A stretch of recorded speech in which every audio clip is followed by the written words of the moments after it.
All right, everybody. Good evening. Welcome back. Welcome back to another joyously informative live stream. And just so you know, just a heads up that in order to watch the entirety of this stream, you will have to transition over to Rockfin. So if you're watching on YouTube and you want to watch the whole of my supremely insightful commentary, you'll have to go over to Rockfin, and you can do that by pressing or clicking on the link that is in the description box on YouTube. So it should be simple, even for the simple-minded among you. But that said, I will be going for a period of time here that's accessible to all, and then we'll see what happens. Okay, so if you've been following what I've been doing for the past several weeks, you'll know that my attention has been focused on one particular issue, or at least one set of issues, and that is these college COVID policies that have gone off the rails and defy common sense and are leading to a situation where our society is being incubated with functionaries who will soon govern our institutions and employ the same surveillance and kind of micromanagement tactics that have been tried out at college campuses. But I'm changing subjects. Today, I'm changing subjects because every once in a while, I think one does have an obligation, or at least I have an obligation. Not really an obligation, that's sort of a fake word. But I do have sort of a disposition to dip back in every so often to the to and fro of national politics, but not because I find it particularly interesting or edifying to delve too deeply into the weeds of these legislative proposals that are currently being tediously negotiated in DC, meaning the infrastructure bill. And infrastructure has now become this kind of all encompassing concept that can refer to anything that Democrats want to enact. And, it's not even one bill, it's this reconciliation bill that's proposes $3.5 trillion in spending, and then that's tied to a bipartisan infrastructure bill. And it's this whole rigmarole. And, if you are really invested in the minutia of the policy details, I don't blame you, or I don't begrudge you. I mean, that's actually a noble thing to be interested in a way. But I really cannot bring myself to get too invested in it, and maybe that's a fault of mine. So one thing that I have taken notice of in concert with this whole ongoing infrastructure legislative wrangling is the wrath, the anger, the fury that's been rained down on the two Democratic senators who, at least ostensibly, are standing in the way of the Democratic Party writ large in Congress and Joe Biden to get their signature agenda item passed, which is the $3.5 trillion spending bill. Now, these two senators seem to be the focal point of all political discussion in the United States, at least the political discussion focused on Congress and what's happening in DC. And there are some interesting elements to the fury that they've been subjected to. And who are those senators? Well, there's Joe Manchin, Democrat of West Virginia, and Kyrsten Sinema, Democrat of Arizona. These are two senators who, as yet, are the only holdouts in enabling Democrats to go forward with their reconciliation initiative to get past this $3.5 trillion in new spending under the supposed auspices of social infrastructure. Now, this whole idea of infrastructure has been a running joke for some time because it can mean anything that you want it to mean. Infrastructure now can encompass virtually any priority spending wise that Democrats may have, even if it has nothing to do with what was traditionally understood to be infrastructure, meaning physical infrastructure like roads, bridges, broadband, etc. Um, so there's this whole social infrastructure, quote unquote, package being floated and being negotiated, and the ire of the entire progressive, liberal, democratic, whatever class has been trained on these two holdout senators, Sinema and Manchin, because as you may know, the Democrats have 50 seats in the Senate, and with VP Kamala as the tie-breaking vote, they cannot afford to lose even one senator. They must be united as a caucus because no Republican, even Republicans who were, performatively anti-Trump like Mitt Romney, no Republican is getting on board with this Democratic proposal. And what's interesting or notable about the kind of melee that Sinema and Manchin have been subject to? Well, on the one hand, there's nothing particularly unusual about two holdout senators being lobbied, being ridiculed, being scorned for stymieing the agenda that apparently 99% or more of the rest of their party in Congress wants to enact. But there is a different sort of tenor about the wrath that is being incurred by these two senators, Sinema and Manchin. Now, you might have seen over this past weekend, Sinema got filmed against her will in a bathroom by an activist in Arizona who was trying to stage a confrontation with her. And so now we have, footage of Kirsten Sinema exiting a toilet stall in a bathroom. And this was, to hold her feet to the fire and make sure that she jumps on board with the program. And you saw some critique of that activist tactic, even among progressives and liberals and Democrats. But it was only that. It was only a tactical qualm because, how does anybody really justify filming a woman against her will in a bathroom? I guess there is some justification for that if you're so inclined. But that tactic was, let's say, looked at skeptically, even among the people who want the bill passed and want pressure exerted on these two senators in order to facilitate the passage of the bill.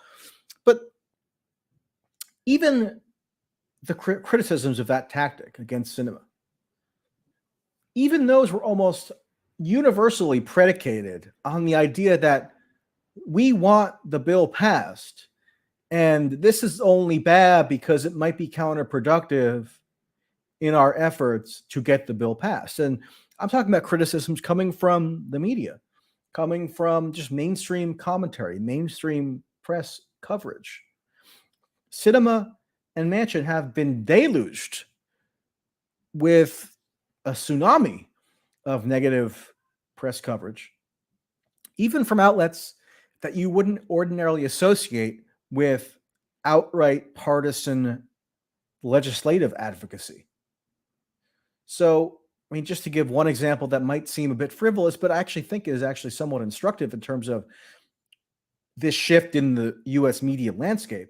Even Seth Meyers, who, I've never sat down and watched a full Seth Meyers show. I can't imagine ever feeling compelled to do so. But he does have a late night talk show on NBC that airs, 5 days a week. And he devoted an entire segment to lambasting Sinema and Manchin for potentially impeding the implementation of the Democratic Party legislative agenda. Now, why is that notable? Well, it's not just Seth Meyers. It's, they're being attacked, mocked on Saturday Night Live. I mean, none of these pseudo comedy shows are at all what anybody could conceivably classify as funny. But, presumably they have some influence. Saturday Night Live, you have, just an onslaught of critical commentary coming from the New York Times and the Washington Post. You have Twitter always in a state of convulsing rage against these two senators. You have even on CNN primetime, Don Lemon launching into soliloquies, condemning Manchin and Sinema for not holding fast enough to the Democratic Party legislative agenda. And so, what does this tell you about the current media and political climate? Well, there is a comparison one might make, and it's not a totally straightforward comparison or a perfect comparison, but in 2009 there was a comparable situation where the newly inaugurated Democratic president was striving to get a first-year legislative agenda enacted, and there were some Democratic Party caucus members who were standing in the way of it or were trying to water down, at that time, Obamacare, and needed to be kind of cajoled into compliance. Like Joe Lieberman and Ben Nelson. I mean, if you forget these names, I don't blame you. But they were like the more quote unquote conservative Democrats who are roughly analogous to Sinema and Manchin now in 2009. And while there was a fair amount of critical commentary in 2009 about these holdout Democratic senators, I don't think it was anything like the scale of this, all-out offensive, right, going on right now against Sinema and Manchin. And why is that? Why is the media in such a state of frenzy where they're just desperate to kind of coerce Manchin and Sinema into compliance to the point that they'll even sort of look the other way if Sinema gets kind of sandbagged in a literal bathroom? Well, I think there's one key element of this that it can be sometimes tempting to forget, but it's a byproduct of the Trump years. It's a byproduct of the transformation that the media class underwent over the course of the years with Trump both campaigning and then Trump in office as president, which is that the media class, which had always been, quote unquote liberal, quote unquote progressive, what have you, always had been more ideologically in line with the Democratic Party than the Republican Party in aggregate, not in every instance, but in aggregate. The media class became so much more tethered, so much more attached to the Democratic Party because not just that the media class favored the policy agenda that the Democratic Party generally favors, although that is true. It was a more kind of existential dynamic where, because Trump was held up as such a menace, such a catastrophe, such a vehicle for potentially overturning the entire American system of governance, somebody who was ushering in fascist tyranny, then the Democratic Party was what stood in the way of Trump being able to enact that nightmarish plan, right? So just as a matter of circumstance, the gulf between the media class and the Democratic Party, such as it ever existed, narrowed almost to the point of being non-existent. And you see sort of a carryover of that effect going on right now, because I don't think it's so much that the media class and these pundits and the late night talk show hosts and the Twitter screamers, is it really so much that they are wholly invested in the intricacies of this infrastructure bill, social infrastructure bill, that is? I mean, maybe some of them are. I mean, let's be fair. Some of them probably are to some extent, or at least fashion themselves to be genuinely invested in those policy minutia. But I think the frenzy that's overtaken them now, the reason why they are so aggressive in their campaigning against Manchin and Sinema is it's more of a psychic factor.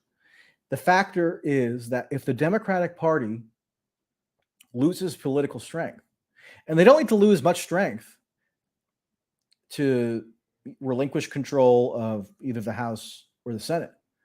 If the Democratic Party relinquishes any kind of the strength, very much at all of the strength that it currently wields, then that opens the door to a return to power for maybe Trump himself. But even if not Trump himself, a Republican Party that these media elites view as kind of irrevocably radicalized by Trump, such that the Republicans are now viewed as a party of insurrectionists, of literal insurrectionists, a party that wants to, launch a coup in the American political system and impose a fascist tyranny. That was the whole kind of mantra in 2020. That even if you didn't feel that passionately about Joe Biden, and who did really, it was your solemn obligation to vote for the Biden-Harris ticket because Trump and his Republican cohort represented such a dire threat that they needed to be kept out at all costs or removed from power at that time at all costs. And so now, even as with something as relatively inconsequential, or not inconsequential, that's the wrong word, even as something as in the weeds or wonkish as the minutia of kind of Senate procedure in relation to an infrastructure bill, you have a continuation of this catastrophizing impulse, meaning that if Manchin and Sinema don't come around, if we can't get them to capitulate, if we can't bludgeon them into submission and vote for this Democratic infrastructure package, well, that could result in a reduction of the political fortunes of the Democratic Party. And with the reduction in the fortunes of the Democratic Party comes an increase in the fortunes of the Republican Party led by Trump or a Trump-like fascistic equivalent. And that can't be allowed to happen. That is intolerable, according to the political and media class, which spent the previous 5 years becoming kind of radicalized toward this whole ethos. And so they kind of transpose those anxieties and those pent-up neuroses that were fermented over the course of the Trump campaign, the Trump presidency, and they apply them even to something as sort of minor, or at least unsalacious as an infrastructure bill being negotiated in Congress. Because if the Democrats don't get the bill passed, and let's face it, they probably will get something passed, though who knows? I mean, I'm not a fortune teller. If the Democrats don't get the bill passed, then that's a big boon to Republicans going into the midterms and then going into 2024, blah, blah, blah. The cycle never ends. And Democrats are going to be constantly screeching about how to allow the Republicans to return to power would be to allow the insurrectionists to get back into power. They have an existential argument that is ongoing about how urgent it is that the Republicans be blocked from seizing the reins of state. And so that allows them to kind of act with this grandeur, even with something like an infrastructure bill, which, in ordinary times would be, it would cultivate some interest amongst the politically active, right? But it wouldn't have this overlay of kind of existential panic that you see in some quarters on display right now. And it's also a function of the sensibilities of the Democratic Party activist class. And when I say Democratic Party activist class, what do I mean? Well, I mean the actual progressive, quote unquote, activist organizations and kind of affiliated institutions. And also just affiliated citizens who view themselves as activist minded. That sensibility has now been subsumed into the wider media sensibility. And, some of you out there may argue that the media was always like this, right? The media was always just incorrigibly liberal and they favor Democrats. And, it's true to a degree, but it is worth isolating the radical revolution that took place in the past 5 or 6 years with Trump as the accelerant. And you now see a carryover effect of that now, even with Trump no longer, at the center of all discussion, but still looming in the background, looming as a specter for what will happen if the Democrats don't get their agenda through and the Republicans return to power. That's Trump. That's Trump as a bogeyman, ever present, and which allows Democrats to use him as a sort of cudgel to demand total submission with their legislative agenda. So that's why you see this wrath being rained down on Sinema and Manchin. Yes, even without Trump as this looming specter, there would be lobbying against two holdout Democratic senators. I don't deny that.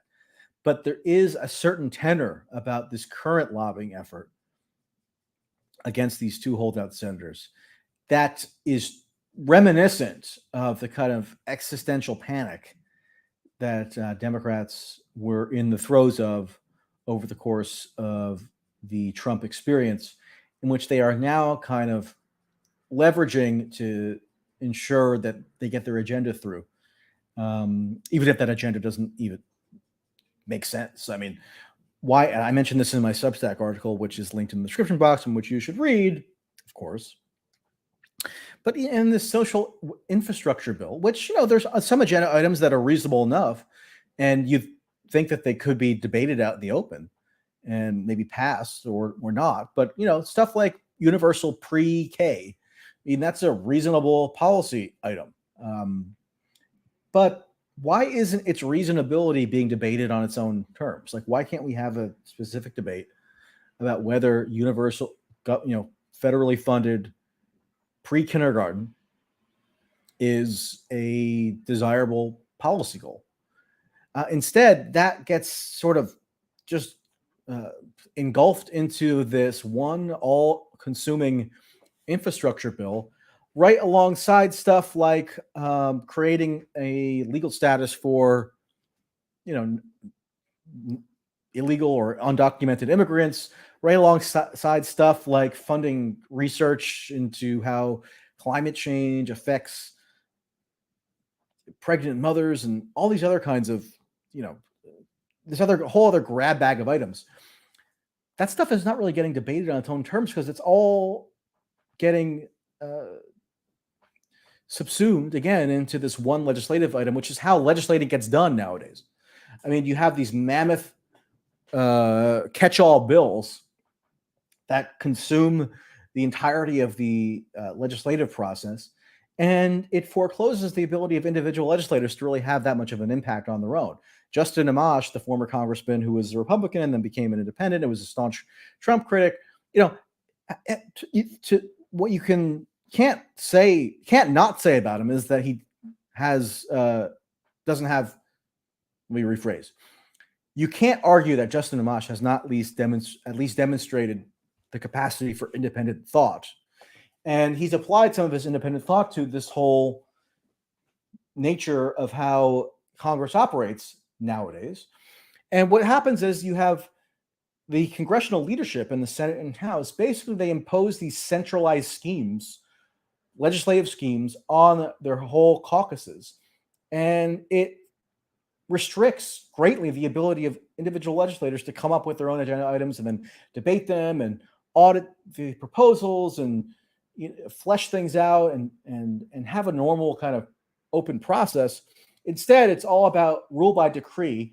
And right now, the people ruling by decree are Pelosi and Chuck Schumer. And Republicans did the same thing when Kevin McCarthy and Mitch McConnell were in charge of the House and Senate, respectively. And so, in the void, you have these individual legislators like AOC who can't really do much on their own anymore because of these centralized top-down impositions by congressional leadership. So what do? They become these kind of thespians. They become actors. AOC is like the star of her own private soap opera that everybody follows along with. Maybe here and there she can do something in terms of actual lawmaking, but in large part, what she is a social media thespian, and so it kind of corrodes the whole nature of the legislative process and makes it so that at the end of the day, what the Democrats can just simply do is say, if you don't buy into our party-wide agenda, you are enabling the resurgence of the fascist menace that we spent the previous 5 years screaming and losing our minds about. So that's the basic takeaway, I think, about this infrastructure bill from the standpoint not of actually engaging, admittedly, too deeply in the weeds of the details, but the kind of the nature of how the legislative process works now and what political interest that serves. So now I'm going to end the YouTube broadcast, go exclusively to Rockfin, take some of your questions there, and I encourage you to follow me along over to Rockfin, and we will continue.